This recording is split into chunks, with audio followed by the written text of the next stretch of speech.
प्रेम मनुष्य को मानव से देव बना देता है। प्रेम मनुष्य को मानव से देव बना देता है। एक बड़ी सुंदर चर्चा है। राजस्थान में एक राज पुरोहित थे। राजस्थान में एक राजा के यहाँ आचार्य थे। उनके पास में एक बड़ी सुंदर बिटिया थी जिसका नाम था पद्मावती। राज पुरोहित जो राजा के आचार्य थे वह बड़े ही धर्मज्ञ, नित्य कर्म में प्रवीण, बड़े ही सुशील और सज्जन स्वभाव के थे।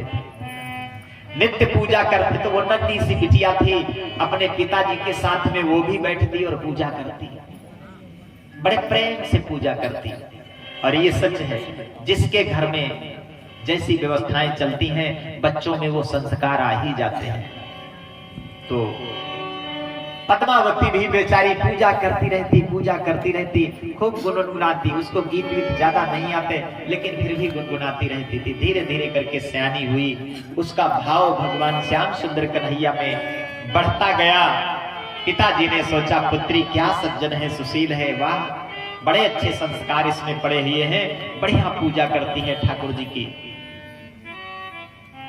पिता प्रसन्न रहते थे, मां प्रसन्न रहती थी। धीरे धीरे पुत्री सयानी हुई। माता पिता का कर्तव्य होता है कि बिटिया की शादी हो जाए, हम मुक्त हो जाएं, हम फुर्सत में हो जाएं। तो बिटिया की शादी के लिए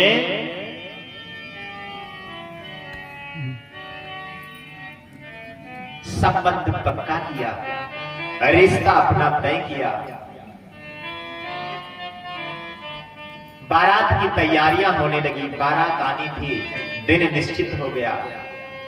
मैया पद्मावती सोचती है, ओहो मेरी बारात होगी, विवाह होगा, हे कन्हैया हम तो आपके लिए समर्पित हो गए हैं, मैं किसकी हो करके रहूंगी। हे कन्हैया मैं तुम्हें छोड़ करके अब किसी को वरण नहीं करना चाहती। मैया पद्मावती के अंदर ये भाव जागृत हुए। तो पद्मावती सोचती है बारात आएगी, कल बारात आएगी, मैं क्या करूं प्रभु। बेचारी विह्वल होती है, रात में नींद नहीं आई, इतना जगी है, रोती है, भगवान को याद करके पद्मावती बहुत रोई। कुछ विवेक काम नहीं करता। रोते रोते जब व्याकुल हो गई, भगवान ने उनको बुद्धि दी, पद्मावती छोड़ दे घर को, चल मेरी शरण में आ जा। विवेक जागृत हो गया तो पद्मावती रात्रि के मध्य समय में अकेले अपने घर को छोड़ करके निकल पड़ती है। कल बारात आनी थी, आज पद्मावती घर छोड़ करके रात्रि में अकेले भाग लेती है।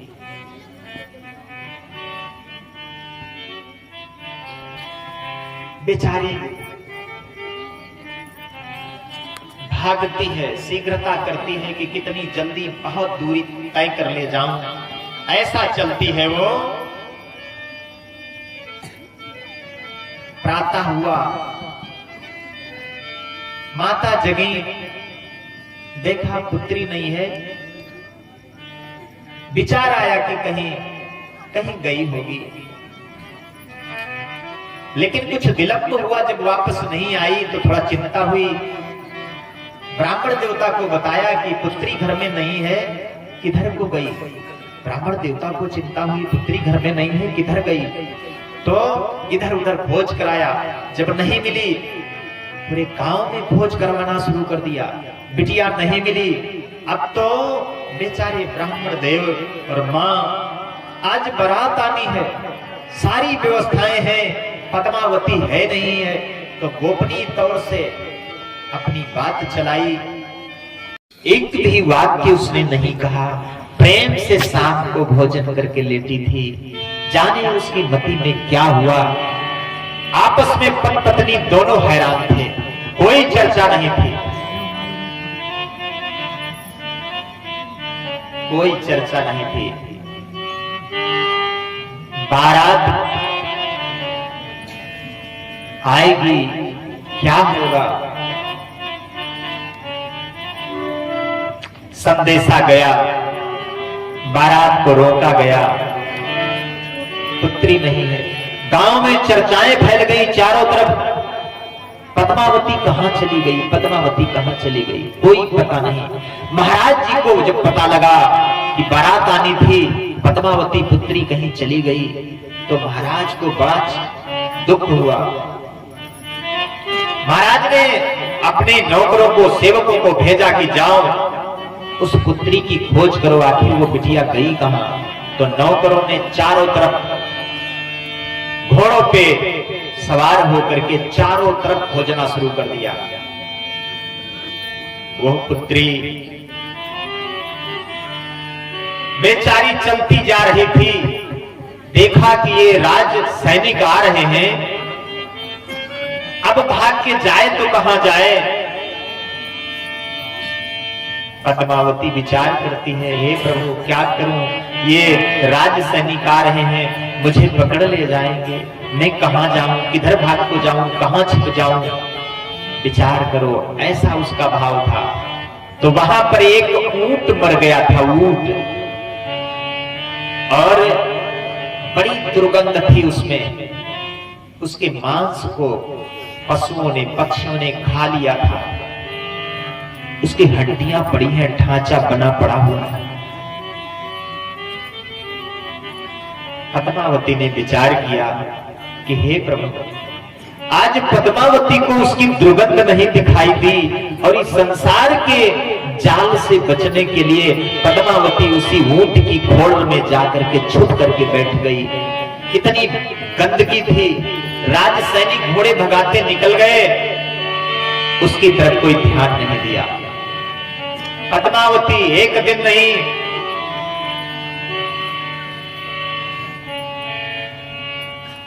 बोली राधा गोविंद भगवान की जय। ये देखो कुछ बच्चियां हैं, ये बेचारी रोटी सेंक रही हैं।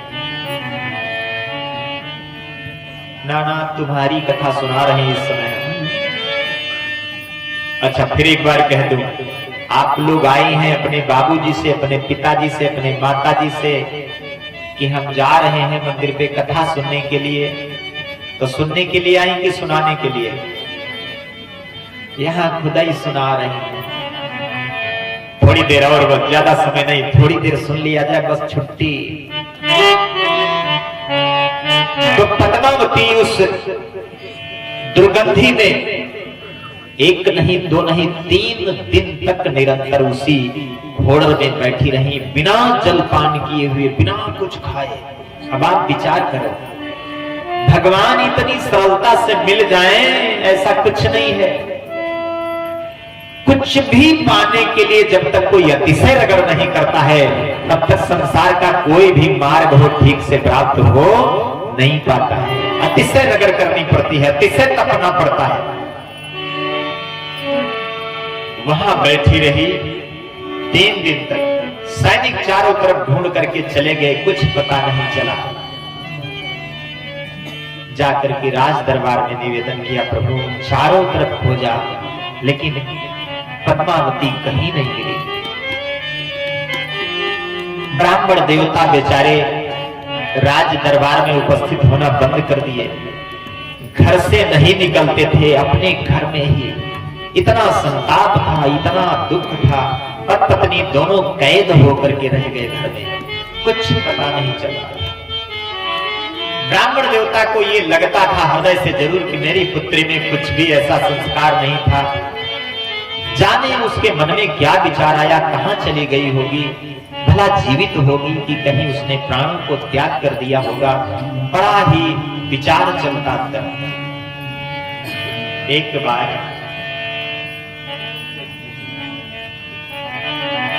ब्राह्मण देवता के अंदर विचार आया, बड़ा पूजा किया करती थी, हो न हो वो कहीं किसी तीर्थ में तो नहीं चली गई, अथवा किसी धाम में तो नहीं चली गई। भगवान कृष्ण की पूजा करती थी, ऐसा न हो कहीं वो वृंदावन तो नहीं चली गई। तो ब्राह्मण देवता वहां से धीरे धीरे वृंदावन के लिए चले, और वृंदावन में आकर के बहुत से आश्रमों में उन्होंने खोज किया, लेकिन पद्मावती का कोई पता नहीं चला। पद्मावती कहीं भी कहीं पता नहीं चला।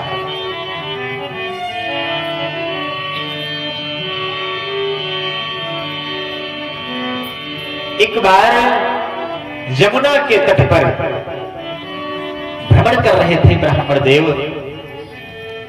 एक बेचारे बूढ़े संत आए और बूढ़े संत स्नान करके यमुना में जब वापस हुए तो ब्राह्मण देवता ने निवेदन किया, प्रभु एक निवेदन है, यहाँ इस गंगा के तट पर आप नित्य स्नान करने आते हैं? हाँ हाँ, मैं नित्य स्नान करने आता हूँ, मेरा कृत्य है, मैं यमुना मैया में नित्य स्नान करने आता हूँ। तो प्रभु इस घाट पर क्या कोई नई कन्या जो रूप में सुंदरी है, क्या कभी वो घाट पे दिखी आपको?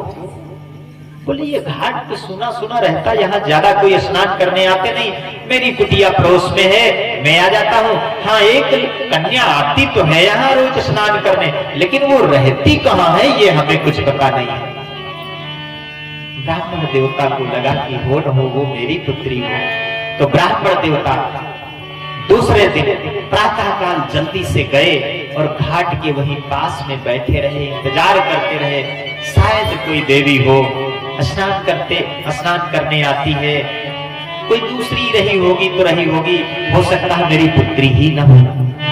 ब्राह्मण देवता बैठे थे, बेचारी पद्मावती आई, गंगा में स्नान किया, स्नान करके सुंदर लोटे में जल लेकर जब वापस चलने लगी, पिता की आंखों में झरझर मार के आंसू थे,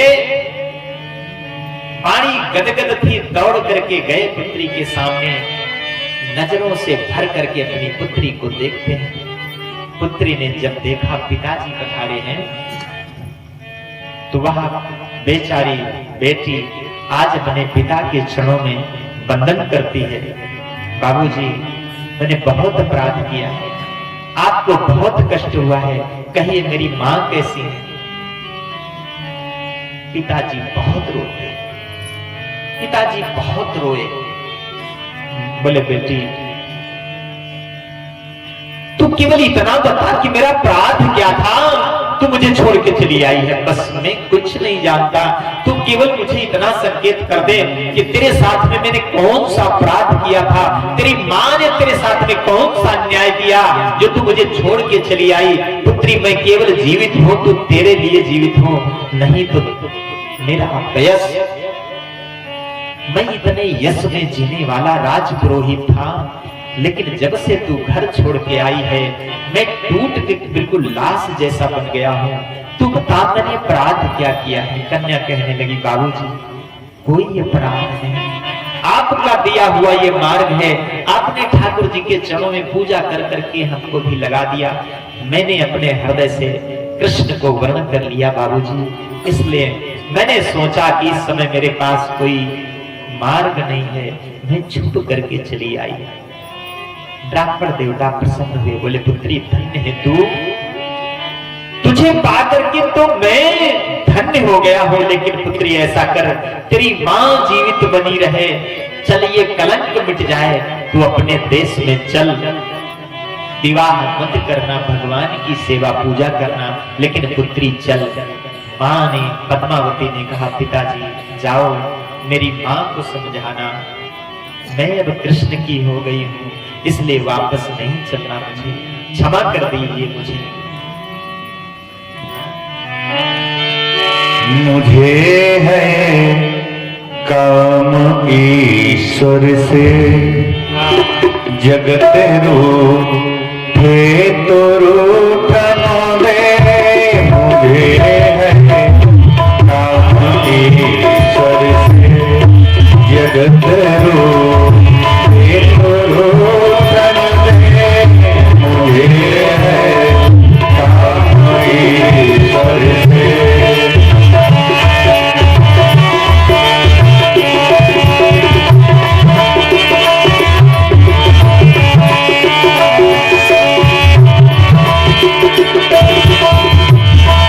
हरि के भजन करने से, हरि के भजन करने से, जगत छूटे तो छूटन दे, मुझे है काम ईश्वर से।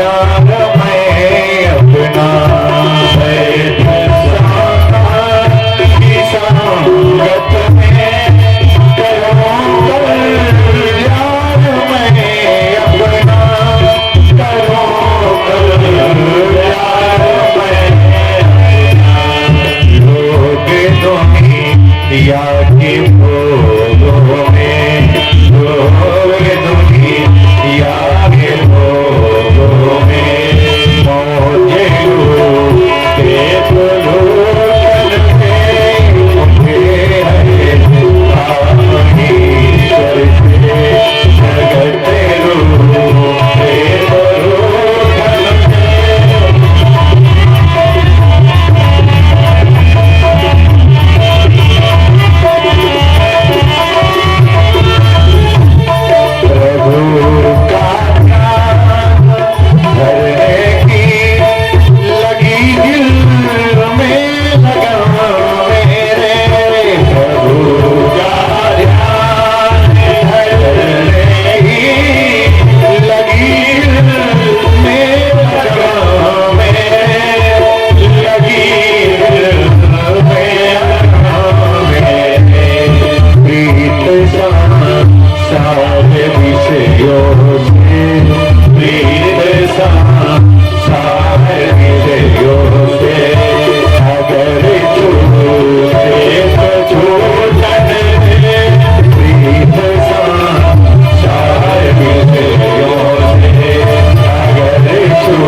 पिता को निवेदन करती है, बाबूजी अब जाएं। बड़ा अनुग्रह करने पर भी, बड़ा विनय करने पर भी जब पद्मावती तैयार नहीं हुई तो पिताजी चले गए और पत्नी से कहा, देवी पुत्री तो भगवान के चरणों में लग गई है, वृंदावन में है। बड़ा मैंने आग्रह किया आने के लिए, लेकिन वो आने के लिए तैयार नहीं हुई। तो मां को सांत्वना तो हुई, दुख था, बहुत दुख था कि पुत्री है, वृंदावन में है और भगवान के चरणों में वो लग गई है। प्रसन्नता हुई।